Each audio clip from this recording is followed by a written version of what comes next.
Welcome to the Jukebox Podcast from WP Tavern. My name is Nathan Wrigley. Jukebox is a podcast which is dedicated to all things WordPress, the people, the events, the plugins, the blocks, the themes, and in this case, managed WordPress hosting and AI hosting innovation. If you'd like to subscribe to the podcast, you can do that by searching for WP Tavern in your podcast player of choice, or by going to wptavern.com/feed/podcast, and you can copy that URL into most podcast players. If you have a topic that you'd like us to feature on the podcast, I'm keen to hear from you and hopefully get you or your idea featured on the show. Head to wptavern.com/contact/jukebox and use the form there. So on the podcast today, we have Malcolm Peralty. Malcolm has been immersed in the WordPress ecosystem for 20 years, starting out as a full-time blogger and working his way through tech roles in project management, agencies, and even a stint in the Drupal space. These days, Malcolm is bringing his experience back to WordPress, serving as a technical account manager at Pressable, a managed WordPress hosting company.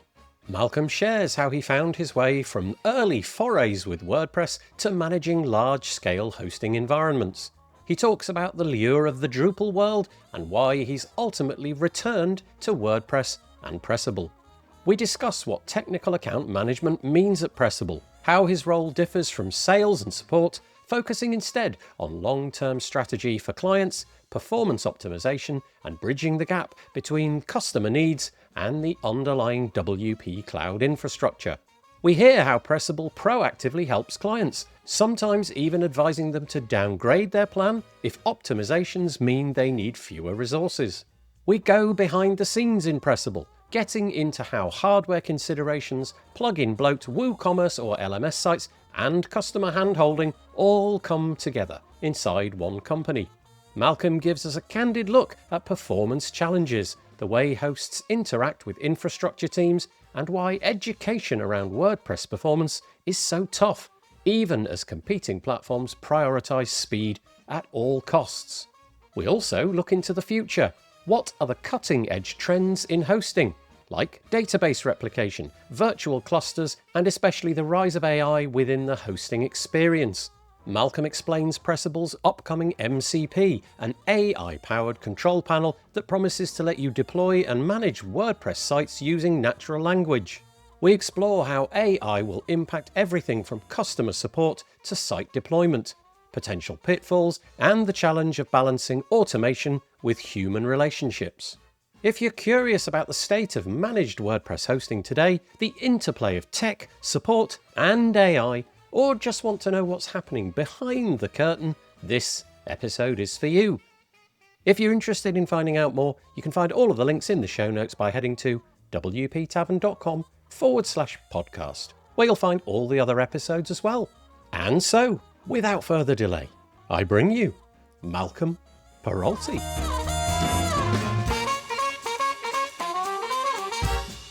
I am joined on the podcast by Malcolm Peralty. Hello, Malcolm. Hi there. How are you doing today? Yep, very nice to have you with us on the podcast today. Malcolm's got a really interesting story. He's done a lot, and a lot of it kind of maps to things that I've done in my life. But it's a tech podcast. Generally, we talk about WordPress, but I think we're going to talk about hosting, AI, and possibly other CMSs. But before we do, a moment for you, Malcolm, just to introduce yourself and give us your potted bio, I guess centering around your relationship with technology, WordPress, CMSs, that kind of thing. Yeah. So first off, I like to always say that I'm Canadian. I think that actually kind of gives us some insight into a little bit about how I think. And I live just outside of Toronto, Ontario, Canada right now. And I've been in the WordPress or around the WordPress space for going on 20 years. I started with WordPress 0.72, so before the 1.0 release. And I was a full-time blogger talking about WordPress for several years and kind of stumbled into using some of my tech skills to work in and around technology with WordPress and then project management. And because of project management, I've been able to work with agencies that build like smartphone apps and other CMS systems and custom CMSs for customers. But I've always kind of kept a toe in the WordPress world as much as possible. Yeah, and you firmly landed back in the WordPress world working for Pressable, which we'll talk about in a moment. But you had a bit of a foray in in the Drupal Acquia world, I think. The word Acquia may not mean a great deal to people listening to this podcast, but it's kind of the equivalent. I suppose the best mapping would be automatic over on the Drupal side. What was your experience with Drupal? How come you're not still fully on the Drupal side of things? Yeah, so that was kind of a strange one for me. I didn't expect to have a position in the Drupal world. I had done some like Drupal project management before, a lot of like moving Drupal sites to WordPress or like revising a Drupal site or adding a smartphone app to a Drupal site. But that was mostly again as like a project manager or a site builder, not as like someone who really understood the engineering behind Drupal. But a longtime friend of mine reached out and said, "Hey, would you ever be interested in a job at Acquia working at the Drupal mothership, so to speak?" And the position was a technical account manager, which thankfully leans more on my skills as a project manager and someone who understands web hosting than someone who understands Drupal. So I was able to use the combination of like 20 years of skills in the space to actually make a good go at it. And I think one of the big reasons why I was so enticed and interested by the position is honestly, Drupal jobs pay better than WordPress jobs. And it's horrible and sad to say, but I think it was a really important factor in my determination on where my career was moving. If it wasn't for the fact that Pressable came along when it did and basically offered me a similar kind of pay scale, I'd probably still be in the Drupal space and who knows for how long. Yeah, that's really interesting. I was a big Drupal user for many years, but just found there was a lot of things that I didn't need that Drupal did that WordPress could do. And so I firmly moved ship away from Drupal. I think it was when Drupal finally went to version 8, so many, many years ago, something like 2015 or something like that. And I certainly haven't looked back. So Pressable, you may need to go and Google that. If you're listening to this podcast, you may have heard that name before, but it is a hosting company. I guess managed hosting, dedicated hosting for WordPress websites. My understanding is they don't do anything else. Pressable simply work with WordPress. But what's your role over there? Let's begin there.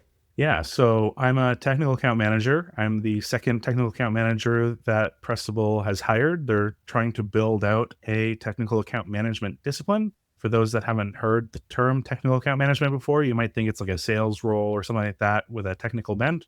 And that's not it at all. We're basically, like WordPress and WordPress hosting strategists, right? So we're thinking about like, what does your website look like a year from now, 2 years from now? What technologies do you need to be aware of? What end of lives will come up that you might need to develop against? What plugins and tools are you using and how performant are they? And are there more performant options in the mix that might work for you? And so that's really kind of the role that we take at Pressable. Right now, a lot of it is also kind of the pre-sales, right? Like which tier of service or product will your website fit into? What kind of customizations or optimizations might you want to make in moving over to the Pressable platform? And so we kind of go through all of that with customers of kind of a certain scale and size. So do you, as part of the job description then, do you monitor existing websites that are on the platform already and look for, let's say, things like bottlenecks where something's going wrong, the client may not be aware of it, but you can then sort of inject yourself, begin a conversation and say, look, you've got this suite of plugins, that's great, but we've noticed that improvements could be made here, there, and the other, and here's a suggestion for something that maybe will get rid of that problem. We do get to do a little bit of that, not as much as I would like. My long-term hope would be that much like Acquia, much like WordPress VIP, TAM would be like a subscription service that customers of a certain tier would be able to sign up for and have like that consistent access and that consistent monitoring, where like on a monthly basis, we'd go through our client list and like double check all of them. Right now, we're sometimes a point of escalation for support if need be, where they're like, this problem is going to take more than an hour to solve. Maybe the solutions team and the TAMs can kind of take a look at this and dive deep into it. We also kind of monitor the data coming in from our server instances. And yeah, we'll sometimes kind of cherry pick some of the ones that are standing out as not working as well as they should be or using more resources than they should be, just as a point of like general optimization, right? It's funny because our role helps both the customer because, again, we don't care about the money side, right? So we'll come in and be like, here's the optimizations you need to make. Now you don't need even as quite a big a plan as you have maybe. Maybe you need to downsize your plan now because we've helped you optimize your website. But from a resourcing perspective on the Pressable side, it's also advantageous because one, it makes the company look good to be proactive in that way. And two, It helps for server resources, right? We have our own cloud, WP Cloud, which is our own server stack. It's not AWS, it's not Google Cloud. And so optimizing resources can allow us to have resources available for other people who maybe are bursting because of a big sale or front page of Reddit or something like that. So we're always looking at those optimizations as an opportunity on both sides. Do you, as part of your role, get to sort of interface somewhere between the customer, the people who pay you to have hosting, and the hardware side of WP Cloud? Because presumably on the WP Cloud side of things, there's a hardware layer. There's literally people putting boxes into racks and putting the cables in and what have you. Because my understanding is WP Cloud is owned, well, it's not AWS, let's call it that. It's not Google's cloud infrastructure. It's not any of those other things. It's managed and owned by whom, you can tell us in a moment. But do you get to have a conversation and say, look, we've noticed that this bit of hardware isn't as performant as maybe something else? Or, look, here's some new thing that's been released onto the market. Can we get a dozen of those and try that out? For sure. And as Pressable continues to try to move towards the higher end of mid-market to try to acquire customers that are using WooCommerce or learning management systems, we're finding those platform opportunities where we're providing, like, here's what we're seeing, here's all this data that we're collecting, here's what we think this means, here's what maybe our competitors have done or what our customers have noticed on competitor platforms. How can we either like negate the advantages of other platforms, or how can we find ways to make ourselves even better than them? Or here's what we're already doing great. Is there any fine tuning that we can do to like eke out that extra little bit of performance? We try not to be too prescriptive with the WP Cloud team because they really are the experts in the hardware, but we bring a lot of that WordPress knowledge to bear and say, like, this is what we're seeing from a WordPress perspective. What can you do on a hardware and software on the server perspective to kind of make this work even better? It's a difficult juggling act to perform in a way, isn't it? Because on the one hand, we're always talking about how performant WordPress can be. And on the other hand, we're always talking about plugins and themes and the fact that amassing those will slow things down. You throw in an LMS or WooCommerce or something like that, and suddenly the website is going to be a different animal, let's put it that way. And so on the one hand, trying to pitch WordPress as performant, and then on the other hand, there's this whole bit that you're dealing with where the performance is somewhat under question. I've always thought that's a difficult challenge. And certainly in terms of marketing that and making the public understand that, okay, there's the performance on one side, but we can manage that on the other side. I think that's a really difficult thing to do because you're trying to communicate something incredibly technical to presumably a whole load of people, some of whom aren't technical at all. And even worse, a lot of other competing hosts will hide a lot of issues and faults and sins that customers have made on their website through like heavily used Redis setups that like just make it seem like their website is so much faster than it actually is. Or they'll buy hardware that is, has like the fastest CPUs. And so from you as a single user testing your website, you might say, wow, my website is so fast on this other platform, but when I move it to this company now, it feels slow. But you're not doing a test at scale. You're doing an individual test, right? So you go on that hardware and you put like 25, 100, or 1,000 users going through a checkout process, and all of a sudden your website is slow as molasses and starts falling over. Whereas on the platform that quote unquote seems slower, it's so much more resilient and able to handle that load. So there's so much nuance here and so many things that we're dealing with. And a lot of the job ends up being at customer education, because it's very easy in the commodity hosting space to be like, I'm going to move to this other company because they seem faster. And that really shouldn't be your single goal. It should be understanding your website. But a lot of small business owners, medium-sized business owners, even large business owners don't really necessarily want to understand how their website is built and how their pages are built and these kinds of things. And it's funny you mentioned about the WordPress performance thing, because sometimes I want to be like, just do this one thing for me, right? On our platform, turn off all your plugins, go back to the default theme. Tell me how fast your website loads, because guess what? It's probably going to load pretty darn fast, right? The problem I have is the customers that have 50, 60, 70 plus plugins, and 2 of them are different like builder tools, which is unfortunately the bane of my existence. No offense to like Elementor and Divi and Beaver Builder and all these companies that are making these tools to help people have their dream website on the internet. But man, are they ever heavy and slow when you're trying to create a performant website these days. And so, I'm often having these conversations about what is most important to you, and understanding as well that search engines like Google and search engine companies believe that performance is a big deal, because that's how they manage their own infrastructure, right? If a website is slow, then they can't really crawl it effectively and understand what's going on with it. So that plays into a lot of the conversations that I have as well. And it's never easy. Yeah, I imagine it's not. I mean, I don't know if the goal of Pressable is to make it such that you show up with your website, pay your monthly subscription, whatever it may be, and kind of that's it. We will take it from here. I don't know if that's the goal or if it's more of a, we will have a conversation with you, we will make recommendations, and over a period of time, we will come to some sort of happy medium where, you know, what you've got is what you're happy with, and it's also performant from our side. So I don't know how much of a conversation is there. Any website that I've ever brought to Pressable has been fairly straightforward. I've installed it, it's worked exactly as I had anticipated, and so I've never really had to get into it. But, you know, a website with 10,000 SKUs and a million visitors a day, presumably there has to be some hand-holding going on there. Yeah, I think the big point of delineation is the cacheability of a site, right? So the ability for us to serve it without building the pages from scratch. If you have a brochure site, if you have a marketing site, if you're, you know, the only thing on your website that's like a real user interaction is some buttons and maybe a form to submit, like a contact form or a marketing related form, your website is going to run perfectly on Pressable without any kind of hand-holding, without any kind of consultation. You're going to be able to upload it and know it's going to be resilient to whatever traffic you receive. And even like power outages in entire halves of countries won't bring your website down. If that's the kind of experience you want, those plan tiers exist and they work great. And we have agencies that throw thousands of websites on Pressable's platform in that kind of umbrella without any kind of issue or concern or question. I think the consultative part comes in when you're starting to do things like I mentioned before, learning management systems, e-commerce systems, merch drops, custom contests. If you're doing anything that basically has a different user experience based on adding something to a cart or like completing a module of learning that needs to be tracked and following the user, typically this means that it's going to be uncached, which means that it's going to rebuild that page from scratch. And that requires a fair bit of resources.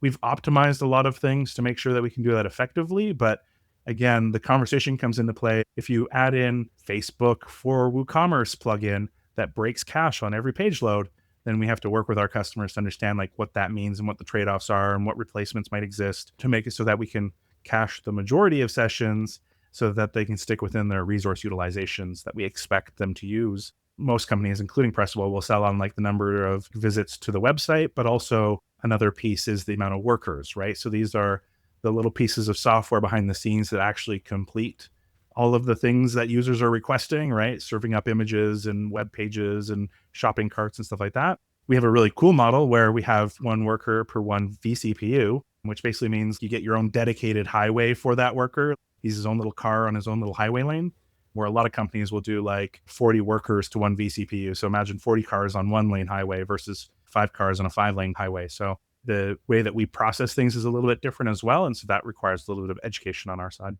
I think there's this whole mysterious scientific laboratory kind of impression to hosting, if you know what I mean. I'm imagining a room, a laboratory, sort of white walls and everything with a bunch of people wearing white overalls with pens neatly lined up in their top pocket and obsessing about these acronyms. Well, this isn't an acronym, but you mentioned workers, but you've got things like Redis, you've got things like edge caching and all of this kind of stuff. And honestly, to me, a lot of that is a bit of a puzzle. And I don't know how you educate the public about those things other than just saying, just don't worry about it. We're here for you. We'll deal with that complexity. But also, I'm curious to know what kind of innovations are there still to be done? Now, obviously, we're sort of crystal ball gazing a little bit here, but I am curious about where is the bleeding edge of server technology and hosting technology? What are the things which are just a little bit over the horizon, but are of interest, which may drop in the next year, 2 years, 3 years, something like that?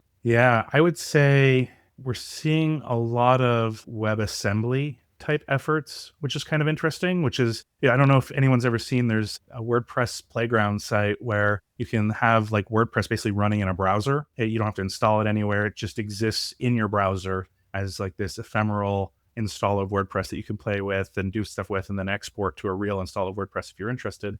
I think that is a super impactful and interesting technology, and we'll see probably more of that in the next little while and how hosts can kind of play into that.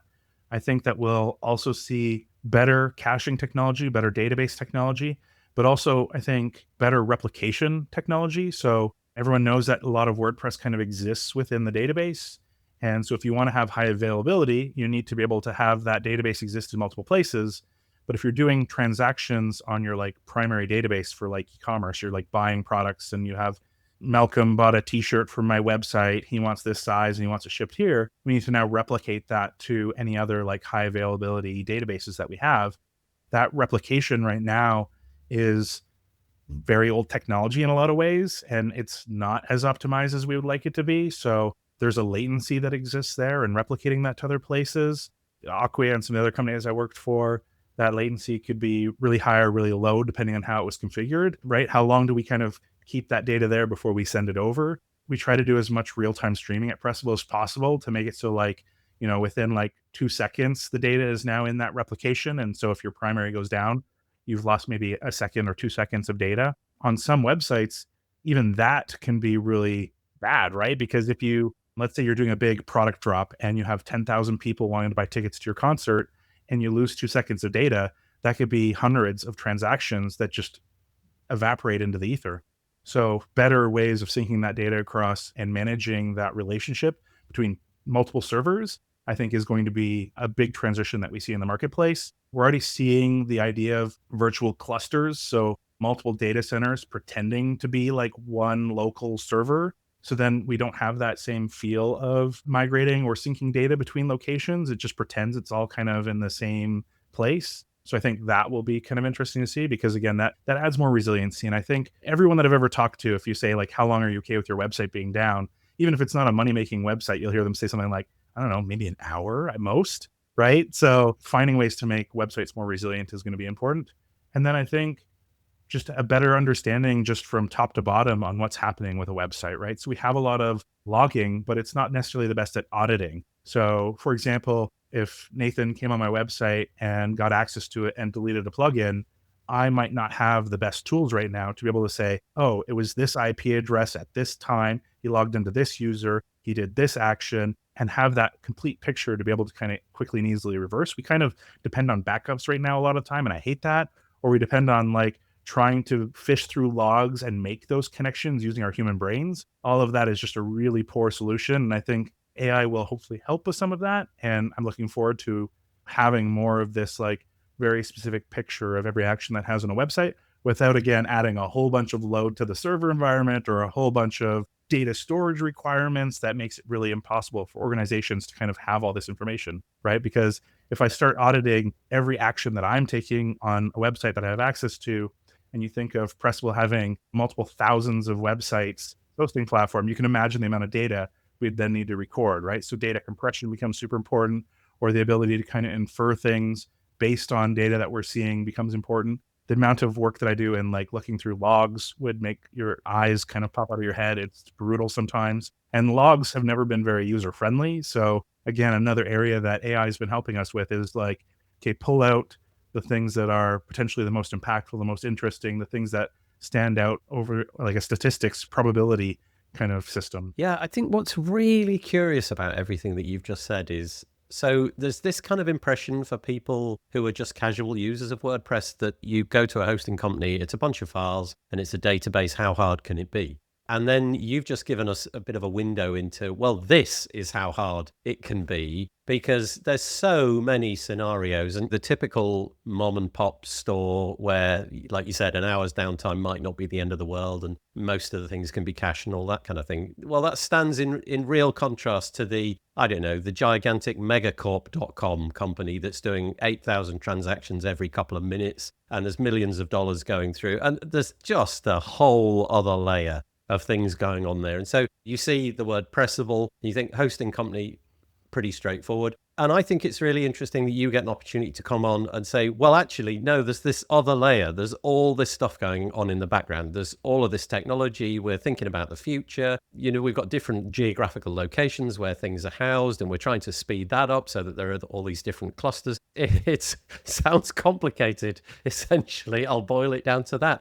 So I am a Pressable customer, and when I go into the Pressable admin, I sort of log in and, I'm presented with the usual array of different options. I would say that there's more than probably somebody like me is requiring, but there it is anyway. There's lots of different options for tweaking this, that, and the other thing. What I'm trying to sort of draw an analogy to is that it can be a little bit overwhelming. If your day job isn't to deal with a website, you log in and what is this? What does this menu even exist? There's probably ways of Googling it and finding it out. But I know that in the near future, Pressable is going to be launching sort of like an AI component to the hosting side of things, an MCP. You've described it as Pressable's MCP, and then in parentheses, get AI to do things related to your hosting, whether that's WooCommerce or WordPress or performance optimization or whatever it would be. So this is interesting, and I'm just curious as to how deep are you going to allow the AI to go? We all know that the AI, any AI can hallucinate. So I'm curious as to know what kind of things are you unleashing for the AI? Is it just a case of, okay, I would like the light theme now, please? Or does it penetrate much deeper than that? So it'll be in phases over the next little while. We'll unveil these features and what connections that we have, but eventually the expectation is anything that you could do or click on as a user in the control panel,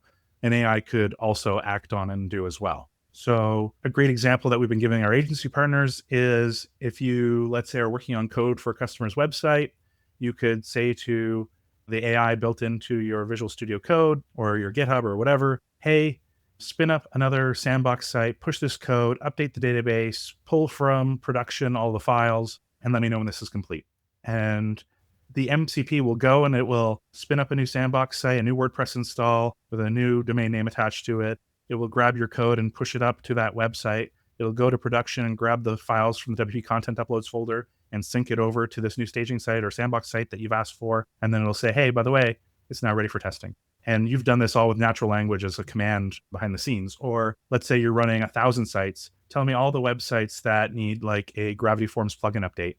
And it will go and it'll check all of your websites in the Pressable platform and give you a list of like, hey, here are the ones with Gravity Forms updates. And you could say, okay, update them for me, please. And it'll go back and it'll do that job. So I guess the goal is to make it straightforward to use natural language to do a variety of tasks. Now, obviously, there's got to be some serious guardrails around this because, it would be very easy to inadvertently type, delete all of my, that's a bad example, but you get the point. What are the please constraints? Don't use dangerously skipped permissions, for example. So a lot of the AI tools that already exist have some human in the loop questioning. Are you sure you want me to do this? Are you sure you want me to do this kind of thing? And kind of seek their approval. We're also talking about what, if anything, we're really going to do on our side about that. We have pretty solid backup solutions put in place. So maybe if you accidentally said, clear out all of my platform and it deleted all your websites, you could then hopefully say, can you actually restore from backups all of those sites and have it restore from backups all of those sites. So, we keep hourly backups database daily of the WordPress file system. So there is that. Also, our main WordPress install is symlinked, which means that you can't actually change any of the core files. So even if you told it to delete WordPress, it can't actually do that piece of it. So your WordPress install would still exist, but all your plugins and uploads and database would all be gone, but you could just restore them again using natural language. So there are some guide rails that we can put in, but at the end of the day, like you'll be able to connect whatever AI tool you're using. Maybe you have Olama with a local AI tool on your computer. Maybe you're using Claude or Codex or something else. You'll be able to use any of those AI tools. And so some of it is really on the person using it to put in some of those guardrails and those human in the loop things. And I would recommend having a system prompt that basically says before you do anything destructive, check with me first. Not that it won't automatically do some of that, but it's just good to have a secondary layer. And how are you exposing these capabilities to, let's say, Claude or whatever it may be? So what does that interaction look like? How is it that certain capabilities are available, but others are maybe not, and so on? Yeah, I like to think of an MCP kind of like USB/API for AI. So we're basically just making those kind of endpoints available to the MCP or making those API endpoints available to AI so that it can undertake things on your behalf. So our whole control panel is basically APIs all the way down, so to speak. So it's not very hard to kind of hook those things up. I think the harder part is making sure that the AI understands what these controls, what these APIs do, what they expect to receive, what they expect to give back, and what that all means. And once all of those kind of definitions are in place, then it's pretty easy. I think one of the curious things for me is being inside, let's say, the Pressable UI, where I'm navigating with a mouse and I'm clicking on things. Everything is very intentional. I go to a thing and I do a thing and I get a prompt to say, are you sure you want to do this thing? And I say yes. And so it goes. And so every single thing that I do requires an interaction with me. I suppose with an AI, you could concatenate a variety of things. Maybe the AI has some sort of misunderstanding along the way, or you type things in such a way that it's not entirely clear, and then kind of unpicking, okay, what just happened? It's really easy to unpick that in the UI because you can say to the support rep, well, I did this, and then the site died. Okay, we know what happened there. Whereas with this cascade of things, which is done with natural language, presumably this is where your logging that you described earlier comes in. There isn't really a question there, but I'm curious as to what that process is. The capacity for many dominoes to fall from just one simple prompt, I suppose is a point of concern for you guys, because you're going to have to be unpicking all of this on the back end when things, which they inevitably will, go wrong. For sure. And I mean, this is one of those areas, though, where we're ahead of the curve. I think a lot of companies will be adding these kinds of things. But from an AI perspective, I mean, since October and November of last year, we've seen the skills and abilities and understanding of the top tier AI tools just jump exponentially. So the number of mistakes or concerns that we have gone down in that same vein. Our support team has also been trained up in a lot of these, and we've been testing a lot of these MCP pieces for a long time now. So we feel pretty confident that those that enable this and that have a good understanding of what this means and how to use it won't make too many mistakes or have too many concerns or issues. Again, we're targeting a lot of our agency partners that are developers that already kind of live and breathe this stuff. So they're also used to being able to untangle a knot if they tie themselves in one. So I don't expect someone with their first WordPress website on Pressable to enable MCP and start using it. I really think this is most valuable to agencies or companies at scale. If you're running one website, you probably don't need this, but if you're running 10, 100, 1,000 websites, then this tooling becomes very helpful because you can have maybe do it on one site and now then replicate that same thing you just did across all of the sites I manage. I don't really know how to phrase this question, but I'll give this a go. At the moment, presumably, you have a fairly solid relationship with your customers. Something goes wrong, you log in, you enable the chat widget, you have that conversation. There's this backwards and forwards. Okay, great. And maybe there's lots of clients that you get that you never have that interaction with. But I'm just curious how that relationship over time might change with the advent of AI. And what I mean by that is it's almost like you're not talking to humans anymore. And because of that, you start to have a different impression of the company that you're dealing with. Okay, it's just some sort of AI entity. I don't need to worry about it so much. Maybe loyalty starts to come into question because there's no humans there anyway. So again, it's very hard to encapsulate what I'm saying, but presumably from a marketing point of view, there has to be some moment at which you say, okay, there's too much AI now. We're no longer a bunch of humans presenting ourselves to the world. We just look like a bunch of robots. Do you know what I'm saying there? Does any of that land? It does. I will say we have those conversations internally. The expectation is always going to be when we add a new feature, it's going to be added for humans first and then added to our AI tooling. But the only way that you can compete in the modern marketplace is to take advantage of some of the tools and opportunities we've been given with AI.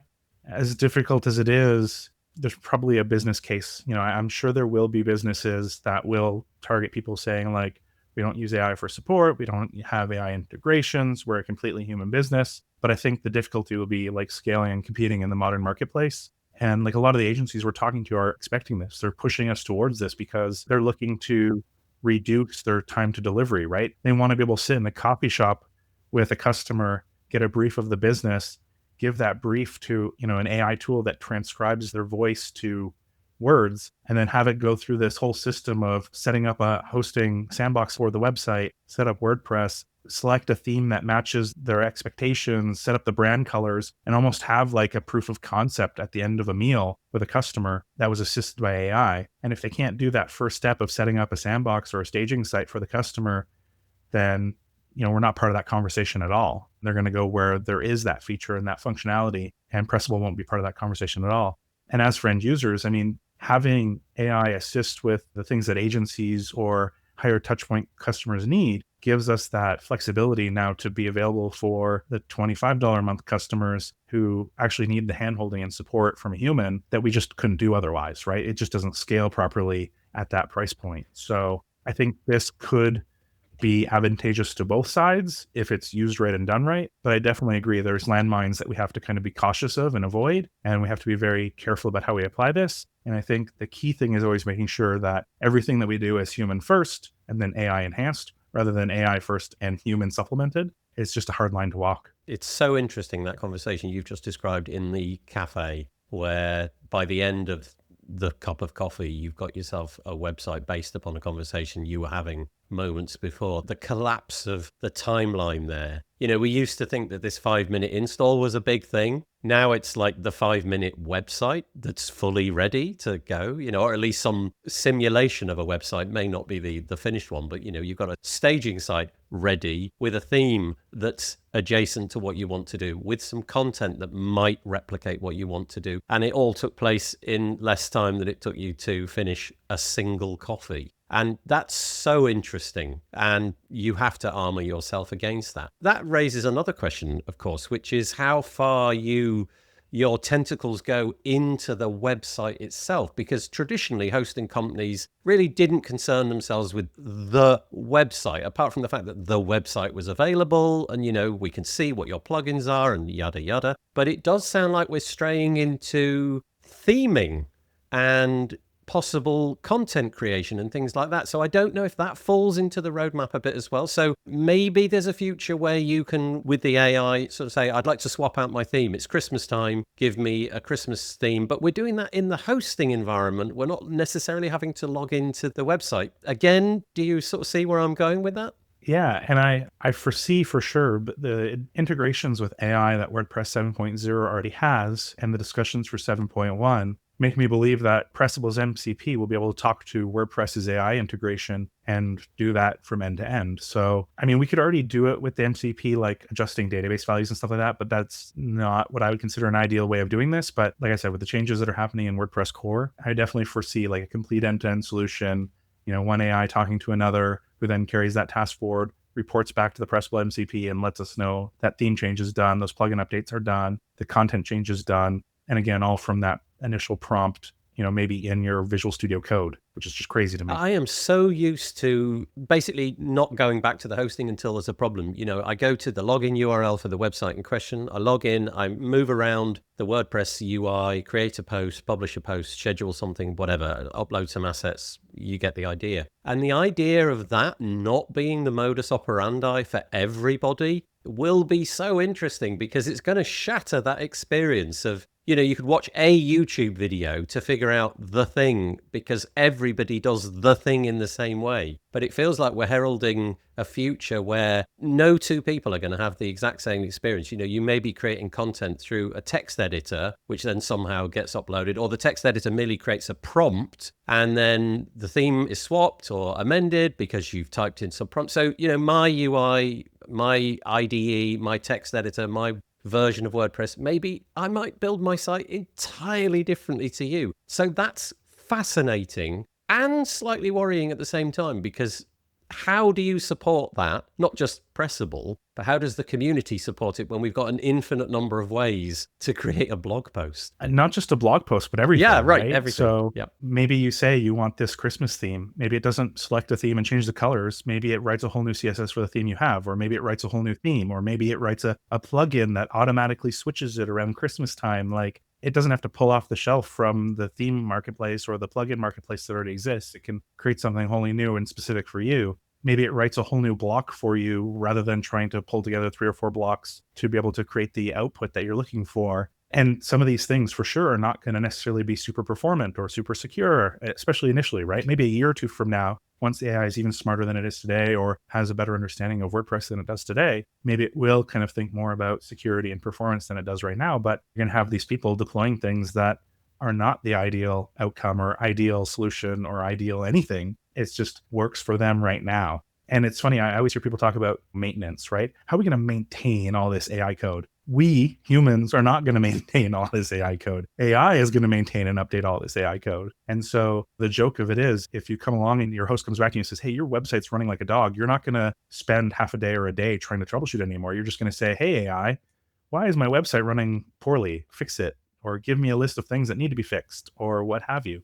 I at Pressable am already like using AI to basically write scripts that run through like 24 WPCLI commands, another 24 like database commands, and some like full code searches. Give me a quick report on anything that needs to be optimized, right? So I didn't write that script from scratch. I didn't write that code from scratch to do that. I directed an AI to be able to create that for me. And now as the human in loop, I'm interpreting the data that it's collected, but I can foresee a future very near where I say, hey, AI, now interpret all this data you've collected and send a summary to the customer on what they need to change or do. Go and act on my behalf and make these changes. That's so interesting. So there's a couple of things. The first one is that it feels almost like we're heralding in a future in which the WordPress UI maybe is not seen by everybody. So a good example would be, I have a Mac. I rarely use the Mac. I use things on the Mac. You know, I'm using a browser, I use a text editor, I use the application that we're using to record. I'm not really using the Mac. I hope that lands, if you understand what I mean. I switch it on, but the Mac kind of just goes into the background and I use a bunch of things which they're on the screen because I've got a Mac. And I would say like 90% of it's probably a browser at this point, right? It's a website that you go to. You can do Slack in a browser. You can do what we're doing today in a browser. Pretty much most things that I do live in a browser. There's very few applications that I actually need to load on my machine day to day because everything can exist in a browser. I think that paradigm will just be for the next generation or for the transition that's happening now. The new paradigm will be everything just lives in an AI application, whether it's installed on your computer or whether it's also in a browser. It'll just be AI. Yeah, so it is analogous to that. It's just this idea that the WordPress UI, that's the only method that anybody has had. Maybe that will be something that a bunch of people use, but it won't be familiar to everybody because there's no need for it. And the other thing that you mentioned is, I suppose I would use any of the stuff that you've described, but there's the one caveat. And the one caveat is I have to know that I can walk it back. I have to know that there is a way for me to undo every mistake that I just made because I got carried away. I sat down, got a bit carried away on a Saturday afternoon, made a bunch of tweaks. I really regret it. I want to know that I can go back and unpick that stuff and for it to be a seamless unpicking. So backups, I guess, is the most straightforward way of doing that. And audit logs, right? So like one of the things that I've done is in my system instructions, I do put, before you do anything else, back up the file system, back up the database, and create a markdown file that's going to be step by step, everything that was done, everything that you thought, so that I can then review it. And that really helps me kind of get an understanding of the tasks it took and maybe why it took them to help me refine future attempts, right? So going back to what we're doing in hosting, like we're always trying to think through, like you mentioned, everything's very specific and clickable. And we want to make sure that the AI understands exactly kind of what to click on or what to select. And having that auditing is super important for that. And that's the point, isn't it? It's a human readable or parsable log of everything. Something where, you know, you've got millions of data points in the audit log, but I can actually drill down into that in a meaningful way. Because it may be that I only want to undo a portion of what I did. I'm happy with some things, but I would like to go back. An audit log, as you said, it's fairly mind-numbing stuff. But we're going to be producing so many more amendments if all we have to do is speak. Because you can easily, you know, imagine it. I want the Christmas theme. No, not that one. Try something else. No, there's too much red in that. Swap the red for the blue. And Father Christmas, I'd like him on the homepage. But no, a different one. In 12 seconds, we've got thousands and thousands of things that have happened. I will say, though, how much of that do you remember doing manually, right? Like I've gotten to the end of that kind of thought process and gone, wait, there was like a theme like 2 or 3 themes ago that actually was with a little bit of customization could have been cool. What was that theme? Even as a human, I've had lapses in memory when I'm quickly producing outcomes where I can't necessarily roll it back so easily. So at least with an audit log, you'll have a much better understanding of what was done and when. Human memory is also failable. Yeah, and I guess it'll be interesting to see how much of that burden companies like Pressable take on. Like you mentioned backups. Maybe it will become de rigueur for you every few seconds whilst there's interactions with MCPs. Look, we're just going to go belt and braces. Every time you do something which we detect is fairly sizable, we're just going to take a backup, even though you never asked us to, just in case. Those kind of things. And have a UI to surface information so that the audit log is readable and those kind of things. And that's all ahead of you. So it doesn't exist at the moment, but it'll certainly be things that will need to be tooled and invented in the future, I would imagine. I mean, one of the hard parts, this might be transitioning the conversation a little bit. One of the hard parts is you mentioned that AI is creating all these artifacts and now all these potential backups. AI is already like indexing all of these websites and creating a lot of web traffic and a lot of load on servers, for example. We had a recent instance where an AI bot went to a website and kept on adding different products to the cart and removing them. Well, every time it added a product to a cart was now an uncacheable session. And it did this millions of times over the course of a day. So we were like, okay, we got to block this bot. This is crazy. So we blocked the bot. And about like 10 minutes later, we start seeing the exact same traffic pattern from a completely different IP address with a completely different user agent. The bot had figured out an end way around our block and was now doing that same task again to try to, understand this website better, right? The problem is, as an industry, we don't know how to pass these costs on to customers because they think it's kind of unfair in a way, right? Like, why should I have to pay for additional storage for all these audit logs and all these backups, for more bandwidth for my website or more resources for my website to host or send all of my pages to these different AI bots? And it all kind of comes on us where we either have to like comp all of this technical effort that's existing, or we have to convince clients to be okay with paying for it. And that has been a really interesting change in the dynamic with a hosting partner. That is so interesting. All those hidden costs, all those hidden things going on. Maybe there needs to be a Luddite toggle in the UI somewhere where you just disable all of it. I want the WordPress UI. I want to do things manually. This is my preferred way of doing things. And block ChatGPT, block Claude. I don't want any of them being my website. Forget them. But it will be curious to see if there's a subset of people who are, as you've described, unwilling to pay for that stuff because it's simply something that they don't use. They have no anticipation of using it. It will be interesting to see if there's a subset of people, and also how clever these technologies become to disrupt things like that. Malicious actors out there who manage to come up with a million different ways to circuit around the blocks that you put on. And it will be interesting to see if just the cost of being online does rise with the advent of AI. I mean, certainly the storage of all of these things is certainly going to rise. The conversations with the AI is certainly adding a financial cost. There's lots of hardware being built at the moment, and there's a cost to that. It certainly isn't cheap. But whether or not we can cope with that, and whether or not your price points can keep up with that, and whether customers are going to pay for it.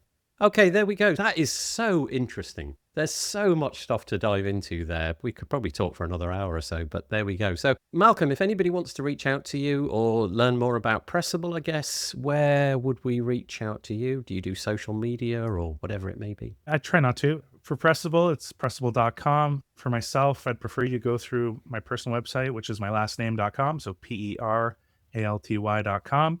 And if you do want to get me on social media, honestly, really the only one I'm ever on is LinkedIn. And I only kind of connect with people that I actually connect with. And then Twitter or X or whatever it's called, I passively view from time to time. But honestly, the best other places would be, you could probably find me on one of the WordPress Slack communities, for example, if you're really interested. Okay, so Peralty, Peralty.com. If you are driving a car listening to this and you can't write it down, then go to wptavern.com, search for the episode with Malcolm Peralty in it. We will have all of the links that were suggested and talked about during this episode right on the episode show notes. So Malcolm, thank you so much for chatting to me today and peeling back the curtain a little bit on the hosting over at Pressable. Thank you. I appreciate it. Appreciate it so much. Thank you for having me.